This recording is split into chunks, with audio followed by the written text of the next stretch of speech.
India முழுவதும் BJP அரசு அவர்கள் ஆளும் மாநிலங்களில் அவர்கள் எவ்வளோ அராஜகமான போக்கை கடைபிடிப்பார்கள் என்று, பள்ளிகளில் எவ்வளவு கேவலமாக நடப்பார்கள் என்று நான் சொல்லிதான் உங்களுக்கு தெரியணும் இல்லை.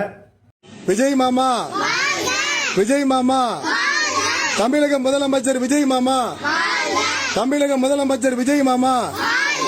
தேங்க்யூ. எல்லாருமே வந்துருங்க, பிறந்த நாள். ஓகேங்களா? தேங்க்யூ. வாங்க. நன்றி நன்றி நன்றி நன்றி நன்றி. பார்த்துறீங்களா? இந்த மாதிரி வடநாட்டில் மட்டும்தான் நடக்கும். இப்போ தமிழ்நாட்டில் இது மாதிரி கலாச்சாரம் ஊறிட்டு இருக்குது. தயவுசெய்து நீங்கள் பள்ளிக்கு போகும் மாணவ செல்வங்களே, பெற்றோர்களே, இந்த மாதிரி செயலில் யாராவது ஈடுபட்டிருந்தா தயவுசெய்து கண்டிச்சிருங்க. ஏன்னா இது வருங்காலத்தில் மிகப்பெரிய தவறாக வந்துடும். பள்ளிக்கூட படிக்கும் பிள்ளைகள் படிக்க மட்டும்தான் போகணும். இந்த மாதிரி விஷயத்துக்கெல்லாம் போகக்கூடாது. விஜய் மாமா வாழ்க, விஜய் மாமா வாழ்கன்னு கத்துறாங்க. இப்போவே ஸ்கூல் பசங்கள்லேருந்தே பிரச்சாரம் பண்ணுறாங்க.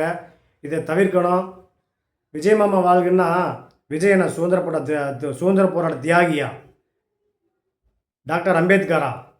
காந்தியடிகளா? ஜவஹர்லால் நேரா? கர்மவீர காமராஜரா? பேரறிஞர் அண்ணாவா? சுபாஷ் சந்திர போஸா? நேதாஜியா? கப்பலோட்டிய தமிழனா? வாவு சிதம்பரனாரா? யாருமே இல்லையில. சாதாரண நடிகர், 69 படம் நடித்த நடிகர். இன்னைக்கு வேணா அவர் சீஃப் மினிஸ்டர் ஆகிருக்கலாம். எதுக்காக போராட்டம் பண்ணார்? விஜய் மாமா வாழ்கன்னு ஏன் கத்த வைக்கிறீங்க? தயவுசெய்து புரிஞ்சுக்குங்க. பெற்றோர்களே, நீங்கள் தயவுசெய்து புரிஞ்சுக்குங்க.